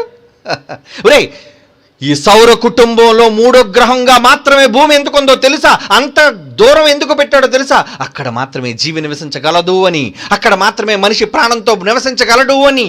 ఇది ఎవరు చేశారు అంటే దేవుడే చేశాడు అంటున్నాడు. చూడండి, ఇది అనుకోకుండా జరిగినది కాదు. This did not happen by chance. The true God is a living, intelligent and powerful being. ఒక మహా విజ్ఞానవేత్తగా, ఒక మహాశక్తి స్వరూపుడుగా దేవుడు చేశాడు అంటున్నాడు. చూడండి, దేవుడు చేశాడా? అవునండి, ఆయన చేశాడు. ఎందుకో తెలుసా? సూర్యుని నుంచి ఒకళ్ళ దగ్గరికి వెళ్ళావా, గోళాలు మండిపోతాయి, వేడిమితో అధికమైన ఉష్ణోగ్రత. ఒకళ్ళ భూమిని దాటి ఇంకాను హ్యాబిటబుల్ జోన్, నివాస యోగ్యాన్ని దాటి నువ్వు వెళ్ళావా, అవన్నీ ఏంటనుకున్నావు? మంచుతో కప్పబడిన గ్రహాలు. బ్రతకలేవు. అది కాకుండా ఈ విశ్వంలో సూర్యుడి నుంచి వస్తున్న భయంకరమైన రేడియేషన్, అతి నీలి లోహిత కిరణాల వల్ల నీ శరీరం బ్రతకదు, నీ శరీరం తట్టుకోలేదు, చచ్చిపోతావు. అంత గొప్పదా భూమి? నిజంగా భూమికి ఉన్న గొప్ప విషయం ఏంటో మరలా చూపిస్తానండి. మరొక మంచి విషయం ఏంటి ఈ భూమికి ఉన్న గొప్పతనం అంటే, చూడండి, క్లైమేట్, ఓజోన్ డిప్లీషన్, ఓజోన్ పొర అనేది బైబిల్ నిజంగా దానికోసం నివాసయోగ్యమైనదిగా చేయటాన్ని ఎలాగీ శాస్త్రవేత్తలు చెబుతున్నారు అంటే, ఏమంటే ఎందుకు ఇది నివాసయోగ్యంగా ఉంది, ఎందుకు ఇది మనుషులు నివసించడానికి అనుకూలంగా ఉంది అంటే, వాళ్ళు శాస్త్రవేత్తలు పరిశోధన చేసి వాళ్ళు ఏం చెప్పారు తెలుసా? ఈ భూమి చుట్టూ కనిపించని గ్యాస్ రూపంలో ఉంది ఒక పొర. ఏంటది? ఓజోను పొర. మీలో చాలామందికి తెలుసు. ఏమండి? ఓకే, దాని గురించి ఒక వీడియో చూద్దాం. ఆ ఓజోను పొర బట్టి మనం కాపాడబడుతున్నాం. ఏం చేస్తుందట ఓజోను పొర? వీడియో. ఏమండి ఏం చేస్తుంది ఆ పొర? ప్లే సౌండ్ పెట్టు. 5 kilometers above Earth's surface, a gas called ozone surrounds the planet. The ozone layer acts as a barrier between Earth and ultraviolet radiation from the sun. However, pollution has caused the ozone layer to thin, exposing life మనకు తెలుసు. Okay, play. on Earth to dangerous radiation. అది కూడా సూర్యుని నుంచి వస్తున్న కిరణాలను చూసారా బయటికి పంపుతుంది అది. Play. Earth's atmosphere is made up of 6 layers. అదిగోండి, దేవుడు ఎన్ని పొరలు పెట్టాడటండి? The second layer. 6 పొరలు పెట్టాడటండి. 6 పొరలు భూమి చుట్టూ. అదే దాన్ని వాతావరణం అన్నారు. ఒరే, ఇంక ఈ విశ్వంలో ఎక్కడ ఏ గ్రహంలో వాతావరణం అన్నది లేదు, భూమి మీద తప్ప. This is Bible, true. నమ్మాలి, శాస్త్ర ప్రపంచం నమ్మాలి. ఏమండి? ఒక ఐజక్ న్యూటన్ నమ్మినప్పుడు, రోజు బైబిల్ చదివినప్పుడు మిగతా శాస్త్రవేత్తలు కళ్ళు గుడ్డిపోయాయా? కళ్ళు కనిపించటం లేదా? క్రైస్తవ దేశాలని కళ్ళు మూసుకుపోయాయా? గర్వాంధులైపోయారా? చూడండి, మన దేవుడు మనందరి తండ్రి మానవ నివాస యోగ్యమైనదిగా చేయడానికి ఎంత చక్కటి పొరని ఏర్పాటు చేశారు. Stratosphere, called the stratosphere, contains the ozone layer. The ozone layer is made up of a highly reactive molecule called ozone, which contains 3 oxygen లో 2 oxygen మాలిక్యూల్ atoms. ఉంటాయి, ఇందులో 3 మాలిక్యూల్స్ ఉంటాయి కాబట్టి O3 అన్నారు దాన్ని. Okay, play. Ozone is a trace gas in the atmosphere. There are only about 3 molecules for every 10 million molecules of air. But it does a very important job. The ozone layer acts as Earth's sunscreen, sunscreen ఏంటండి? absorbing about సూర్యుడి నుంచి 98% అది కూడా చూసారా, filter ఎన్ని మార్గాలు గుండా filter అవుతుంది చూడండి. ఓజోన్ నుంచి వచ్చి ఫిల్టర్ అయిపోయి చక్కటి కాంతి, నీకు అవసరమైన కాంతి, నీ శరీరానికి అవసరమైన కాంతి, ఆరోగ్యవంతమైన కాంతి, నీ మొక్కలు బతికే కాంతి, నీ జీవరాశి బ్రతికే కాంతిని మాత్రమే టెంపరేచర్ కంట్రోల్ ఇస్తున్నాడండి. సూర్యుని నుంచి భగభగా మండే అగ్ని జ్వాలలు మండుతున్నాయి, నీకు తెలుసా? దేవుడు అందుకే పొలిమేర పెట్టాడండి. బైబిల్లో రాయబడిందండి, బైబిల్లో రాయబడింది, చూస్తారా? చూడండి, బైబిల్లో చెప్పబడిన అద్భుతమైన మాట దేవుడు చెప్పాడు ఈ మానవాళితో 2000 సంవత్సరాల క్రితం బైబిల్లో రాయించిన మాట ఏంటది? అపోస్తుల కార్యములు చూడండి, మీ బైబిల్ విప్పి 17వ అధ్యాయం, అపోస్తుల కార్యములు 17వ అధ్యాయం 26వ వచనం. అపోస్తుల కార్యములు 17వ అధ్యాయం 26వ వచనం. యావత్తు భూమి మీద మాత్రమే, అంగారకుడి మీద కాదు, ప్రాక్సిమా బి మీద కాదు, మరెక్కడా కాదు, ఎవరే పిచ్చి సన్నాసులారా, యావత్తు భూమి మీద. నువ్వు ఏ ఖండంలో బ్రతుకుతావా, ఏ ఐలాండ్ లో బ్రతుకుతావా, ఎక్కడైనా బ్రతుకు, యావత్తు భూమి మీద కాపురముండుటకు ఆయన ఒకని నుండి ప్రతి జాతి మనుషులను సృష్టించి వారు ఒకవేళ దేవుని తడవలాడి కనుగొందురేమో అని తనను వెతకు నిమిత్తం, దేవుని గురించి తెలుసుకునే నిమిత్తం నిర్ణయ కాలాలు పెట్టాడంట. వారి నివాస స్థలము యొక్క, ఎక్కడ వినండి, వారి నివాస స్థలము యొక్క అనగా భూమి, ఎర్త్ అనేది. ఈరోజు భూగోళం అనేది మన నివాస స్థలం అయితే, మన హోమ్, మన ఇల్లు అయితే, మన ఇంటి చుట్టూ ప్రహారీ కట్టాడట. ఏంటది? వారి నివాస స్థలమునకు పొలిమేరలను ఏర్పరిచెను. పొలిమేర అంటే ఏమనుకున్నారు? సన్నాసి, ఇదే ఓజోన్. అది దాటి వెళ్ళకు బిడ్డ, నువ్వు అంత దాటి వెళ్ళొద్దు, నువ్వు అది దాటి పైకి పోవద్దు. నువ్వు బ్రతుకు దుర్భరం అయిపోతుంది, చచ్చిపోతావు, 2 నిమిషాల్లో చచ్చిపోతావు నువ్వు. ఎంత చక్కగా చెప్పిందండి. ఈరోజు నువ్వు పేరు పెట్టావు ఓజోన్ అని, హ్యాబిటబుల్ జోన్ అని. బైబిల్లో ఉన్న అర్థం అదే, బైబిల్లో ఉన్న పరమార్థం అదే. భూమికి ఏం పెట్టేటంటే, మరలా చదవండి ఆ మాట. వారి నివాస స్థలము యొక్క పొలిమేరలను ఏర్పాటు చేశాడు. ఒరే, అంగారుడికి పొలిమేర లేదు, బుధుడికి లేదు, కుజుడికి లేదు, శనిగ్రహానికి లేదు, మరి సౌర కుటుంబంలో ఏ గ్రహానికి కూడా ఈ అట్మాస్ఫియర్ అనేది లేదు, క్లైమేట్ అనేది లేదు, వాతావరణం అనేది లేదు. ఎందుకంటే మనిషి లేడక్కడ, మనిషి బ్రతకలేడక్కడ. మరి ఎవరు బ్రతకాలి, ఎక్కడ బ్రతకాలి? మనిషి భూమి మీద మాత్రమే బ్రతకాలి. అందుకు నీకు కావలసినంత నీరు, నీకు కావలసినంత ఆహారం, నీకు కావలసినవన్నీ ఎన్ని పెట్టాడండి. అందుకే భూమి నివాస యోగ్యమైనది. పొలిమేరలు పెట్టాడు. ఆ పొలిమేర దాటితే నీ ప్రమాదం నాయన. వద్దు, దాటి వెళ్ళకు కుమారుడా. నాకు తెలుసురా, ఆకాశములు నావి, నేను భూమిని కదా నీకు ఇచ్చాను. గ్రహాల కోసం నీకెందుకురా, అంతరిక్షంలో నక్షత్రాల కోసం నీకెందుకురా? ఆయన భూమిని నడులకిచ్చి ఉన్నాడు. ఆకాశములు నా వశం. చదివారు కదా మాట. నా వశమైన ఆకాశం జోలికి ఎందుకురా వెళుతున్నావు? సూర్యుడున్నాడే, దానికి ఉన్న గ్రావిటీని బట్టి, దానికి ఉన్న వేడిని బట్టి, ఈరోజు కాంతిని బట్టి నువ్వు బ్రతుకుతున్నావు. జీవం అనేది నీకుంది. నువ్వు దాటి వెళ్ళావా, ఈ పొర చిరిగిపోతుంది, పొర ఉండదు, అక్కడ నువ్వు మాడిపోతావు, రేడియేషన్కి మిగిలిపోతావు. ఎందుకో తెలుసా? సూర్యుడి నుంచి భయంకరమైన అగ్నిజ్వాలలు భూమిని తాకుతుంటాయి. ఏమండి, భూమికి ఎందుకు పెట్టాడండి ఆకర్షణ? ఐజక్ న్యూటన్ చెప్పాడే ఆకర్షణ, gravity, north pole, south pole ఎందుకు ఒకదాన్ని ఒకటి ఆకర్షించుకుంటున్నాయి? ఎందుకో తెలుసా? భూమికి ఎందుకు ఆకర్షణ పెట్టాడో తెలుసా? నిన్ను కాపాడడం కోసం. అది అంగారకుడికి లేవండి, బుధుడికి లేవండి, మరి ఏ ఇతర సౌర కుటుంబంలోని గ్రహాలకు లేవండి. కేవలం భూమికి మాత్రమే ఎందుకు పెట్టాడో తెలుసా? నువ్వున్నావు గనుక, ఆయన పోలికలో నిన్ను చేసుకున్నాడు గనుక. ఈ మహా విశాల విశ్వంలో భూమిని మాత్రమే, ఆదియందు దేవుడు భూమి ఆకాశములను చేసెను. అది భూమికి ఉన్న ప్రత్యేకత, భూమికి ఉన్న ప్రాధాన్యత అర్థం చేసుకోవా? ఇప్పటికీ బైబిల్లో 1000 సంవత్సరాల క్రితం రాయబడిన మాటలు ఈ శాస్త్ర మూర్ఖ ప్రపంచానికి అర్థం కావా? ఈ అత్యున్నతమైన దేశాలను చెప్పుకుంటూను ఏమండి మాట్లాడుతూ ప్రగల్భాలు పలుకుతున్న వీళ్ళకి అర్థం కావా బైబిల్ మాటలు? చెప్పే నాదుడు లేడండి. యెషయా గ్రంథం 45వ అధ్యాయం, 40వ అధ్యాయం, యెషయా గ్రంథం 40వ అధ్యాయం 22 వచనం చూడండి, యెషయా గ్రంథం 40:22.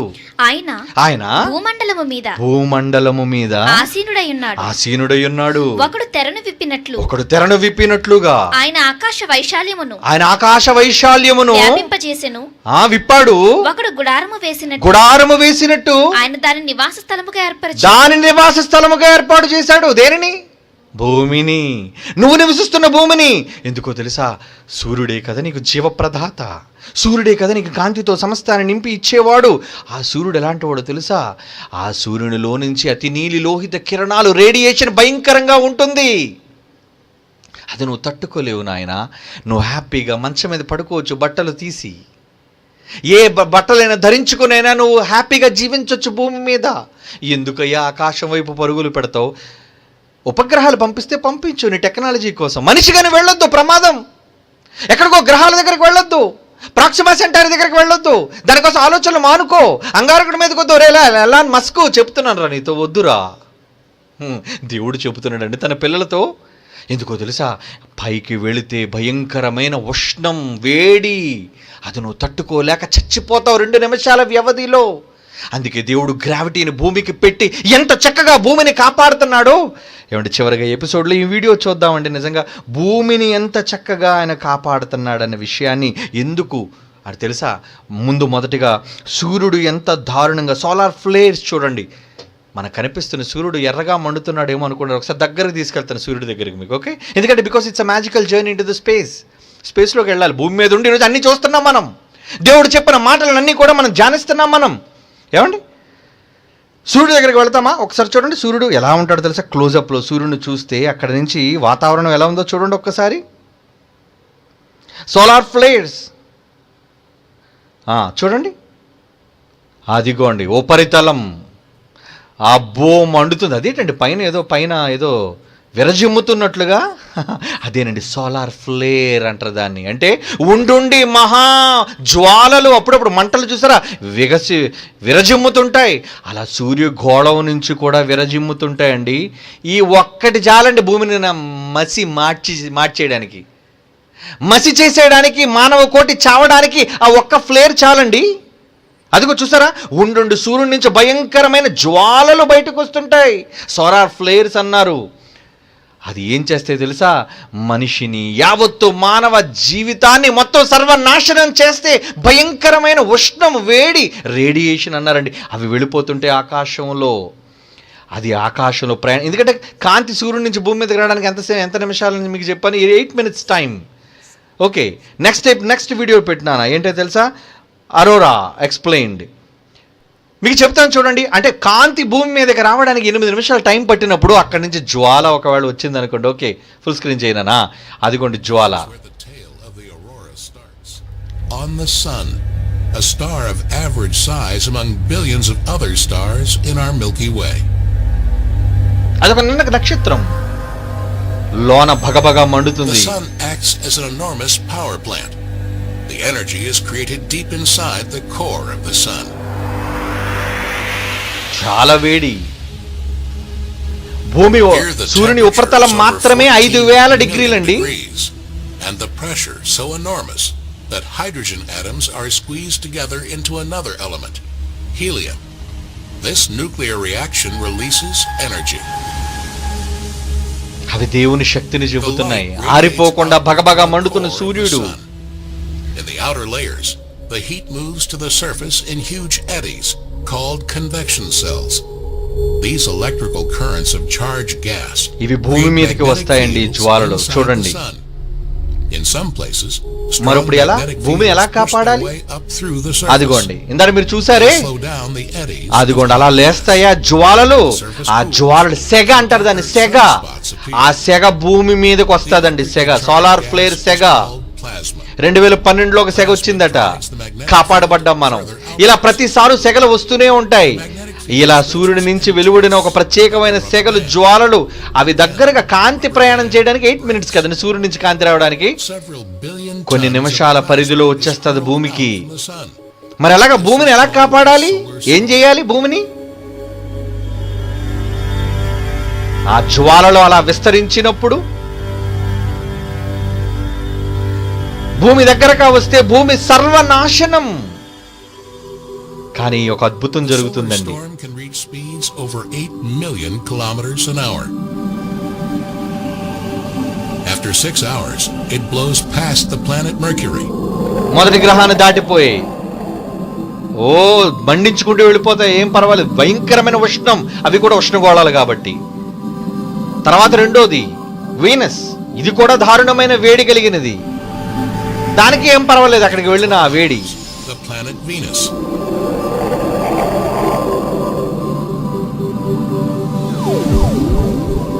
చూడండి, ఆ సెగ దాటుతుంది మూడో గ్రహం దగ్గరికి వస్తుంది, భూమి దగ్గరికి. And after 18 hours, the solar storm reaches Earth. 18 గంటల్లో వచ్చేస్తాడంటే 18 గంటలలో, అంటే విదిన్ 1 డే. Change happens. అదండి. కానీ భూమికి ఏం తెలుసు? షీల్డ్ పెట్టాడంటే, షీల్డ్. దేవుడు ఏంటది? అది అట్మాస్ఫియర్. దేవుడు పెట్టాడే పొలిమేరా. ఆ గ్రావిటీ ఉండటం వల్ల అది ఏం చేస్తుంది చూడండి, భూమి మీదకి రానివ్వకుండా నెట్టేస్తున్నాయి, బయటకు తోసేస్తున్నాయి అవి. అమ్మో, ఇక్కడ దేవుని పిల్లలు ఉన్నారు, ఈ వేడి ఇక్కడ తాకడానికి వీలు లేదు. వెళ్ళిపోయింది. చూసారు, భూమిని దాటి వెళ్ళిపోయింది. అందుకేనండి భూమికి ఆకర్షణ. ఐజాక్ న్యూటన్ అదే ఆకర్షణ చెప్పాడు, gravity, north pole, south pole. ఇప్పటికీ భూమి మీద అప్పుడప్పుడు కనబడే ఒక విచిత్రమైన సంఘటన భూమి మీద ఉందండి. అదే దాని పేరేంటో తెలుసా? అరోరా బోరియాలిస్ అంటారు దాన్ని. ఇది దూర ప్రాంతాల్లో సంభవిస్తుంటుందండి. పచ్చటి నీలమయమైన కాంతులు, అదిగోండి ఇవే అరోరా బోరియాలిస్. అంటే ఇది ఒరిజినల్ అండి. ఇది వచ్చింది అంటే అర్థం ఏంటో తెలుసా? ఒక భయంకరమైన సెగ వచ్చింది. ఆ సెగ భూమిని తాకకుండానే ఆ గ్యాస్ రూపంలో, రంగుల రూపంలో నీకు చక్కటి దృశ్యాన్ని చూపించి వెళ్ళిపోతుందండి. అది నీకు ఏం గుర్తు చేస్తుందో తెలుసా? నీ దేవుడు నిన్ను కాపాడాడు. ఒకరోజు నోవా జలప్రయాన్ని కాపాడడానికి నిజంగా 7 రంగులతో కూడిన ధనస్సును దేవుడు ఏర్పాటు చేస్తే, ఓకే, ఇప్పుడు నీ పొలిమేర, నీ వాతావరణం, భయంకరమైన ఉష్ణము నీ దగ్గరకు రాకుండా, వేడి నీ దగ్గరకు రాకుండా నిన్ను, నీ పిల్లలను, నీ కుటుంబాన్ని, యావత్తు మానవాళిని, అన్ని దేశాల్లో ఉన్న ప్రజలను సస్యశ్యామలంగా కాపాడుతున్నాడే దేవుడు. ఎంత గొప్పవాడండి. అందుకే ఆయన నివాస యోగ్యంగా దీన్ని మలిచాడు. అలాంటి గొప్పవాడు నువ్వు మర్చిపోయావా? ఏమంటే అలాంటి దేవుడు నువ్వు మర్చిపోయావా? ఆయన జ్ఞాపకం చేసుకోవా? చివరిగా ఈ మాట చదువు ముగించుకుందామండి. యెషయా గ్రంథం 27వ అధ్యాయం 3వ వచనం. యెషయా గ్రంథం 27వ అధ్యాయం 3వ వచనం ఏమంటున్నాడు? దేవుడు ఎలా కాపు కాస్తున్నాడో, దేవుడు ఎలా పరిరక్షిస్తున్నాడో మీరు చూడాలి. యెషయా గ్రంథం 27వ అధ్యాయం 3వ వచనం. యెహోవాను నేను దానిని కాపు చేయుచున్నాను. పమ్ము, కాపలాదారుడటండి. ఎవరి కోసం కాపలా? తన బిడ్డడు పడుకుంటే ఒక తండ్రి కాపలా, ఒక బిడ్డ నిద్రపోతుంటే ఒక తల్లి కాపలా. అలా భూమి మీద 750 కోట్ల మంది నిద్రిస్తుంటే, తిరుగుతుంటే, నీ పనుల్లో ఉంటే తండ్రి కాపలా కాస్తున్నాడటండి. దేని నుండి? భయంకరమైన జ్వాలలు సూర్యుడి నుంచి వస్తుంటే ఆ జ్వాలలు భూమిని తాకకుండా ఉండడానికి దానికి మ్యాగ్నెటిజం పెట్టి భూమి మీదకి వచ్చే ప్రతి దానిని కూడా విరజిమ్మేటట్టుగా చేసి నిన్ను కాపాడుతున్నాడే కాపుదల. అదే మరలా చదవండి ఆ మాట. యెహోవాను నేను దానిని కాపు చేయుచున్నాను. ఎవడు దాని మీదికి రాకుండా దివారాత్రము, రాత్రి పగలు 24 hours దానిని కాపాడుచున్నాను. నీకోసం చెబుతున్న మాట ఇది. నిన్ను కాపాడుతున్నాను అంటున్నాడండి. ఎంత గొప్ప తండ్రి అండి మన తండ్రి. అలాంటి గొప్ప తండ్రిని విస్మరించి లేదంటావా బుద్ధిహీనుడా? శాస్త్రం నేర్చుకుని పొగరెక్కిందిరా నీకు? ఇంత చక్కటి విశ్వం ఏ గ్రహంలో లేని ఈ అద్భుతమైన విధానాన్ని, పొలిమేరను, సంరక్షణను దేవుడు ఏర్పాటు చేసి భూమిని మాత్రమే నివాసయోగ్యమైనదిగా చేశాడన్న బైబిల్లో ఎన్ని మాటలు మీకు చూపించను. కొన్ని కట్టలు ఉన్నాయండి నా దగ్గర అలాంటి మాటలు చూపించడానికి సమయం లేదు. అంత గొప్ప తండ్రిని నిర్లక్ష్య పెట్టి ఈ మానవ సమాజానికి ఏం చెయ్యాలి చెప్పండి? బుద్ధి వచ్చేటట్టుగా దండించాలి, ఖండించాలి, బుద్ధి చెప్పాలి.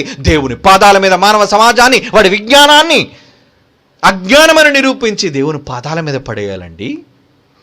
మన గొప్ప తండ్రి మన కోసం నిజంగా ఎంత ప్రేమతో ఎదురు చూస్తూ కాపలాదారుడుగా ఉన్నాడు. కాపు కాయచున్నాడా? ఆయనకి ఏం అవసరం అయ్యా నిన్ను కాపలా కాయడానికి? వాచ్మెన్ అని గేటు ముందైనా?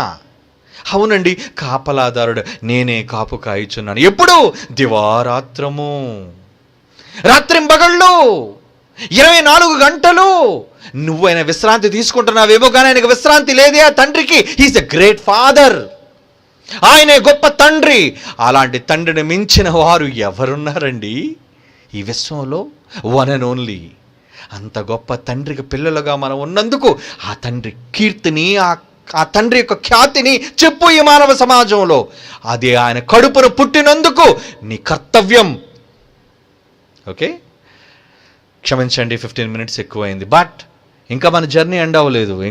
ఇంకా మిమ్మల్ని తీసుకెళ్తాను విశ్వంలో జరిగే అద్భుతమైన రహస్యాలను దృశ్య రూపకంగా చూపిస్తాను నెక్స్ట్ ఎపిసోడ్.